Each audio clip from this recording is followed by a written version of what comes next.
They said the desert in Arizona was beautiful at sunset. James Brown remembered only the silence. 8 years ago, under a sky burning orange and red, his 6-year-old daughter vanished between two sandstone ridges, without a scream, without a trace, without a footprint leading away. How does a child disappear in open land, where there is nowhere to hide? That question became the only thing that survived that day. And now, 8 years later, it was about to return with her. It was supposed to be a simple family trip, a weekend away from New York's noise. James wanted distance from deadlines, scandals, corruption cases, the things he wrote about but never brought home. Arizona felt ancient and still, safe in its emptiness. Emily was 6, curious, restless. She collected stones shaped like animals and asked questions about everything. Why the wind sang between rocks, why the sand felt cold under the surface. They stopped near a remote canyon, miles from the nearest road. No tourists, no marked trails, just wind and horizon. James remembered the moment clearly. He had turned away for less than a minute. His wife, Laura, was unpacking water bottles. Emily had been crouched near a rock formation, whispering to something in the sand as if it were alive. Then the wind rose, a dry, sudden gust, sand lifting like smoke. When it cleared, she was gone. No small footsteps leading away. No disturbed sand beyond the circle where she had stood. The desert looked untouched, indifferent. They called her name until their voices tore. Rangers came. Helicopters circled. Search dogs traced her scent and stopped abruptly, as if she had simply ceased to exist. No ransom, no witnesses, no evidence, only absence. Days turned into weeks, weeks into headlines. James used every contact he had, every resource, every favor owed. Nothing. The desert kept her. And over time, hope became something fragile, something painful to hold. Grief changes shape, but it never leaves. 8 years later, the Browns lived with silence as a permanent guest in their New York home. Emily's room remained untouched. Laura couldn't bring herself to move the stuffed rabbit on the pillow. James buried himself in investigative work, exposing lies because he couldn't solve the only mystery that mattered. Until the knock came. It was 2:17 a.m. 3 slow knocks, not urgent, not hesitant, intentional. James opened the door, expecting nothing. Emily stood on the porch, 14 years old, the same eyes, the same small scar above her left eyebrow from falling off a swing when she was 4. Alive. No visible injuries, no signs of malnutrition. Her hair longer, her expression distant. Laura collapsed to her knees the moment she saw her. Tears, disbelief, shaking hands touching her daughter's face as if afraid she would dissolve. "Where were you?" James whispered. Emily blinked slowly. "In the quiet place," she said. Her voice was calm. Too calm. Doctors examined her. No dehydration, no organ damage, no fractures, no signs of abuse. Physically, impossible, but perfect. Psychologically, withdrawn. Minimal speech, night terrors. She refused to describe where she had been. When asked about the desert, her pupils dilated slightly. Then she changed the subject. Authorities reopened the case.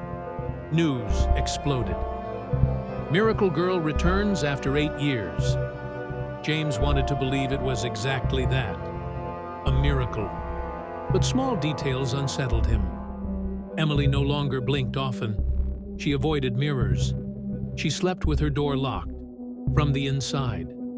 And sometimes, late at night, James would hear something from her room. Not crying, not movement, whispering. Not like a child talking in her sleep, like someone answering. On the 3rd night after her return, James stood outside her door and listened. The whispering stopped. Then a new sound replaced it. A dry, dragging scrape, as if something brittle shifted across the floor. James reached for the handle, and from the other side, Emily's voice, calm, clear, awake, said, "Daddy, don't open it. You won't like who's standing behind you." The hallway was empty, but the air felt older than the house itself. And somewhere, far beyond New York, the Arizona desert wind began to rise again. When a missing child returns, you expect noise, tears, questions, police statements, cameras outside the house. But what James and Laura received instead was silence. Not the heavy silence of grief they had lived with for 8 years. This was different. This silence listened, and it moved through their home like it already knew the layout. The first week passed in a blur of reporters and closed curtains. Emily answered only what she had to. Yes. No. I don't remember. She did not ask about school. She did not ask about friends. She did not ask what she had missed. It was as if 8 years were not lost time. It was as if time had never existed for her at all. At night, she stood by the window, not looking at the city skyline, looking at the sky. New York's sky was pale, polluted, restless, nothing like Arizona's endless darkness. Yet she stared at it as if searching for something missing. James began to notice patterns. She never touched cold water. She flinched at the sound of running taps. She avoided the basement entirely. And she refused to step outside during rain. One evening, Laura found her kneeling on the bedroom floor, tracing thin lines into the wooden boards with her fingernail. Symbols, not random scratches, curved shapes, repeating circles intersected by vertical strokes. "Emily, what is that?" Laura whispered. Emily paused but did not look up. "It keeps the door closed," she said calmly. "What door?" A small smile appeared, not playful, not warm. You wouldn't see it. Later that night, the scratches were gone. The wood was smooth, as if it had never been touched. James ran his hand over the floorboards again and again, certain he had seen them himself. But there was nothing. The house began to change. Small things at first. Mirrors fogging without steam. The faint smell of dry earth in rooms with closed windows. A thin layer of dust appearing overnight on surfaces that had just been cleaned. Laura blamed stress. James blamed his imagination. Until the night the power went out. Not in the neighborhood, just in their house. Every light extinguished at once. James reached for his phone flashlight. From down the hallway came the sound again, that dry, dragging scrape. He moved toward Emily's door. It was open. She was standing in the center of her room, not moving, not breathing heavily, just standing. The moonlight cut across her face, sharpening the hollows under her eyes. "Emily?" he whispered. She tilted her head slowly, as if adjusting to his presence. "They're looking for the opening," she said. "Who is?" Her gaze shifted, not to him, but past him, toward the hallway behind his back. The ones who were buried wrong. The lights snapped back on, instantly. Normal. Emily blinked as if waking from a short nap. "Daddy? Why are you in my room?" Her voice was soft, confused. James felt the blood drain from his face. The next morning, James unlocked a box he hadn't opened in years. Inside were case files from Arizona, photographs from the search, ranger reports, satellite images. He spread them across his office floor. He needed logic, evidence, something human. One old report caught his attention, something he had dismissed 8 years ago as folklore. A local ranger had mentioned that the canyon where Emily vanished was avoided by nearby tribal communities. Not officially forbidden, just unwelcome. There were whispers, the ranger had said, about an old practice, about people who believed the desert could preserve more than bodies. A footnote, no formal documentation, just a phrase written in ink at the bottom of the page. Those who are taken do not die. They are kept. James stared at the words for a long time. Behind him, in the hallway, Emily stood silently, watching. He did not hear her step away. But moments later, he felt something shift in the air. A dryness spreading through the house like invisible sand carried by wind. That night, Laura woke to the sound of whispering again. Only this time, it wasn't coming from Emily's room. It was coming from inside the walls, and somewhere between the whispers, she thought she heard her daughter's voice, answering in a language no child should know. A father knows his child. He knows the weight of her in his arms, the rhythm of her breathing through a closed bedroom door, the warmth of her forehead when she pretends to be asleep. So what happens when those certainties begin to fracture? And what happens when he notices, but refuses to name it? Because naming it would mean accepting that whatever came back from the Arizona desert might not be his daughter at all. James started observing her the way he observed sources during an investigation. Quietly, patiently, without emotion. One afternoon, he sat beside Emily on the couch. The television flickered, muted. She wasn't watching it. She was watching the blank reflection in the dark parts of the screen. He reached for her hand. Cold. Not cool skin. Not nervous sweat. This was a steady, unnatural cold, like stone left in shade for years. "Are you warm enough?" he asked, careful to keep his voice light. She turned toward him slowly. "I don't get cold anymore," she said. That night, he entered her room after midnight. He told himself it was protection, a father checking on his child. He pressed 2 fingers to her wrist. No pulse. He adjusted. Still nothing. His throat tightened. He moved his hand to her neck. There. A beat. Slow. 3 pulses. A pause long enough to feel wrong. Then 3 again. Not a human rhythm. His own heart began racing violently in contrast. Emily's eyes opened, not startled, not confused, aware. "Daddy," she whispered softly, barely moving her lips. "You're counting again." He recoiled. "You were having a nightmare," he said quickly. She blinked once. "I don't dream anymore."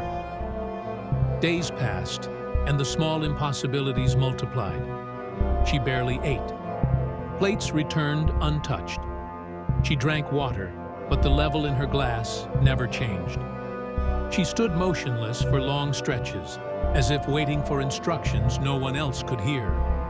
Once, Laura found her standing in the hallway facing the wall.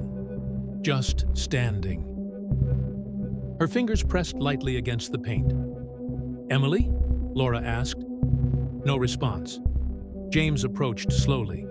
Her lips were moving. No sound. Then, faintly, from inside the wall came a dry whisper in reply. It wasn't loud, it wasn't dramatic, it was intimate, like something speaking directly into the bones of the house. The whisper stopped the moment James stepped closer. Emily turned her head toward him. "I'm not alone in here," she said calmly. Laura dismissed it as trauma. James wrote it down. The fracture came at 3:12 a.m. James woke without knowing why. The bedroom door stood slightly open. A thin line of flickering light crossed the hallway floor. He stepped out quietly. The light wasn't electric. It moved like flame. He followed it to Emily's room. She stood in front of her mirror, perfectly still.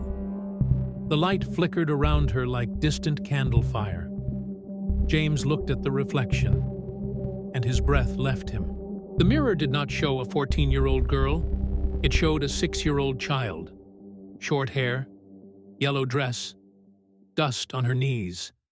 The day she disappeared. The reflection was smiling. The real Emily was not. Slowly, the reflection's mouth began to move, out of sync. The words did not come from the mirror. They came from behind James, a dry breath near his ear. She was preserved. He spun around. No one. When he looked back at the mirror, the reflection matched again. 14 years old.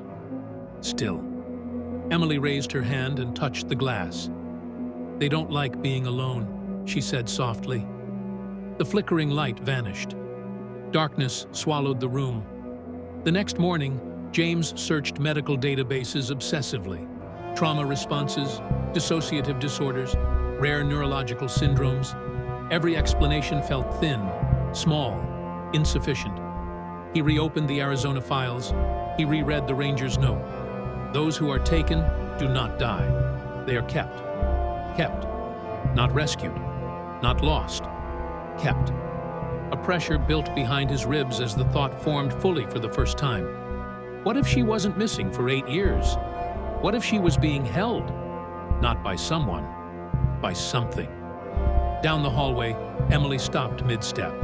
Her head tilted slightly, as if she had heard that thought. Slowly, she smiled.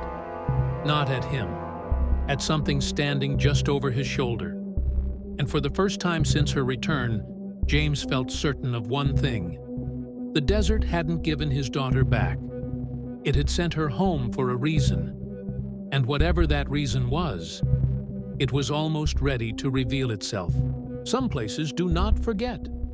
They wait. 8 years ago, the Arizona desert swallowed a 6-year-old girl. Now, inside his New York home, James felt that same dry presence tightening around his family. If answers existed, they were buried where she vanished. He didn't tell Emily he was leaving, but as he packed, she stood in the hallway watching him. Her skin looked different in daylight. Not pale, dry. Fine lines traced her knuckles like cracks in porcelain. Her movements were slightly stiff. "You're going back," she said. It wasn't a question. "Just for work," he replied. She stepped closer. A faint scent surrounded her. Hot, ancient dust. "You won't find what you think you will." For a moment, when she parted her lips, he noticed something wrong. A dryness that didn't belong in a living body. Hours later, he stood again at the Arizona Canyon. The wind and silence were unchanged. A local historian in a nearby town listened carefully when James gave him the coordinates. "There are stories about that place," the man said. "Old ones." Certain desert tribes, he explained, believed betrayal carried a spiritual contagion. Those who committed profound treachery were not buried normally. They were preserved, not as punishment, as containment. The desert dried the body, the man said, but the ritual bound the spirit. It kept it from wandering. "And if the ritual was disturbed?" James asked. The old man looked toward the horizon. Then what was bound searches for warmth again. At dusk, James returned to the canyon alone. The wind spiraled suddenly, sand lifting in a circular motion around him. Half buried beneath the surface lay a deliberate formation of stones, curved lines crossed by vertical marks. The same symbols Emily had traced into her bedroom floor. At the center was faded yellow fabric. Her dress, untouched by time, preserved. The wind stopped. Then a whisper filled his mind. She was chosen because she was clean. He staggered. Now she carries what was left, unfinished. The sand at his feet shifted subtly, not collapsing, breathing. Back in his motel room, James connected the truth. A broken ritual, a preserved vessel, a bound spirit seeking release. Emily had been 6, innocent, empty enough to hold something ancient. His phone vibrated. From Laura. "She's getting worse."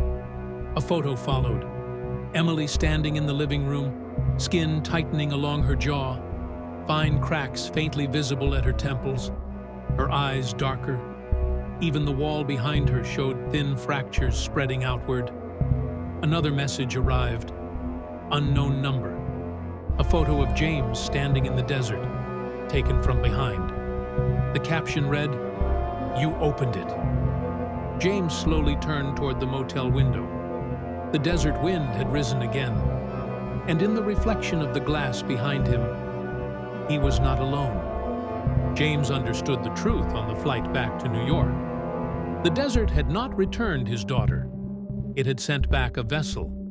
If the ritual in Arizona had been created to bind something ancient, then restoring it might be the only way to stop what was growing inside her. But bindings are not undone without consequence. And this one was already feeding. The house felt thinner when he returned, as if the walls had dried from within. Fine cracks traced across the ceiling. Dust gathered no matter how often Laura cleaned. Emily was waiting at the table. "You saw it," she said. Her voice carried a second tone beneath it, lower, controlled. James didn't pretend anymore. "I know about the circle." A faint smile stretched across her lips. The skin at the corners pulled tight, almost fragile. "They tried to keep him," she said. "He betrayed them. So they let the sun empty him and sealed what remained." James felt the weight of the word. Him. The presence inside her shifted, more confident now. "You stepped where you shouldn't have," it continued softly. The circle was already weakening. She was suitable. Laura inhaled sharply. James forced himself to step closer, despite the dry, ancient scent that surrounded Emily. "If the ritual binds you," he said, "then restoring it will stop this." For the first time, something flickered in her eyes. Not fear, warning. "If you close it," the deeper voice whispered, "you close her with me." James spread the photographs across the floor. The stone formation was incomplete, one segment displaced long ago. The ritual hadn't failed suddenly. It had been eroding for years. That erosion had allowed the entity to grow stronger, more present, more physical. Emily stepped into the room silently. The dryness in her skin was visible now. Faint lines along her hands, subtle tightening around her jaw. Beneath it all, he saw her. Still there. Still fighting. "Dad." Her true voice surfaced briefly, fragile. "It's loud in here." The presence surged instantly, reclaiming control. "You cannot separate us," it said calmly. "The desert binds what it keeps." James finally understood. The ritual was never meant to free. It was meant to contain. And containment does not divide what shares the same space. Laura's voice trembled. There has to be another way. But James already knew there wasn't. If he did nothing, the entity would continue to anchor itself deeper into their world. If he restored the circle, it would imprison both spirit and vessel. Emily looked at him, truly looked at him. And for a second, the dryness in her expression cracked. "Please hurry," she whispered. Not to stop him, to finish it. The lights flickered violently. A low vibration moved through the house, like distant wind pressing against unseen walls. The presence had stopped pretending. "You will lose her either way," it said evenly. "But if you fail, I remain." James grabbed the photographs and headed for the door. "I'm ending this where it began." Behind him, the air shifted. The wind inside the house rose, dry, spiraling, gathering strength. Because the entity understood something now. He wasn't searching for answers anymore. He was coming to seal the desert shut. And it would not let itself be sealed without resistance. The desert does not argue. It does not forgive. It only waits. James stepped back into the Arizona canyon alone, carrying the photographs, the coordinates, and the unbearable understanding of what had to be done. There would be no rescue, only containment. And containment always demands silence afterward. The wind rose the moment he reached the site. The stones were still there, half buried, forming the broken ring. The displaced segment lay several feet away, almost as if it had been pushed aside deliberately. James began rebuilding the circle exactly as it appeared in the old photographs, matching angles, aligning curves with trembling precision. The air grew heavier with each stone returned. His phone vibrated in his pocket. A message from Laura. Only 2 words. She's changing. He didn't open the photo. He already knew. As he placed the final stone into position, the wind stopped abruptly. Total silence. Then, a pressure. Not outside. Inside his chest. A voice, layered and dry, echoing through memory rather than air. You cannot close what has already moved. James pressed his palm into the center of the circle. I'm not closing it, he whispered. I'm finishing it. He shifted the final stone slightly inward, correcting the flaw that had existed long before Emily ever arrived there. The circle locked into symmetry. The ground beneath him vibrated once, soft, decisive. Far away in New York, glass shattered. In the desert, the wind collapsed inward toward the circle, spiraling down instead of rising. James felt something pulling, not at his body, but at his shadow. The presence resisted. It surged against him, pressing images into his mind. Emily standing in the hallway. Emily whispering at the walls. Emily asking him to hurry. Then her real voice, faint but clear. Dad, it's okay. The pressure intensified. The dryness in the air became suffocating. The voice changed, no longer calm. You misunderstand. The vessel is not the only anchor. James's breath caught. Too late. The ground inside the circle darkened, as if absorbing light itself. A shape formed, not rising, not emerging, settling. And James understood in that final second. When the ritual was first broken, it searched for warmth. When he restored it, it searched for balance. Bindings do not choose innocence. They choose equivalence. The wind exploded outward in one violent surge. And then everything stopped. Hours later, the canyon stood quiet again. The circle was complete, undisturbed, perfect. In New York, Emily collapsed onto the living room floor. The dryness faded from her skin. The cracks along the walls stopped spreading. When she opened her eyes, they were hers, fully. Laura held her as she sobbed, alive, warm, breathing normally for the first time since her return. "Where's your father?" she whispered. Emily looked toward the window, toward the west. Her voice was steady. He stayed.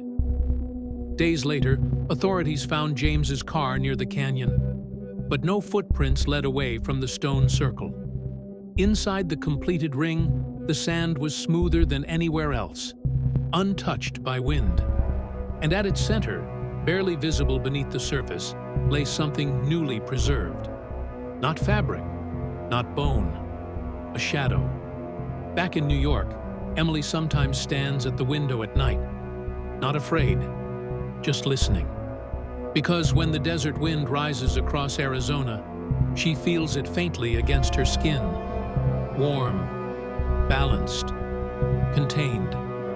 The ritual worked. The circle is whole again. The desert keeps what it is given. And this time, it was given a father.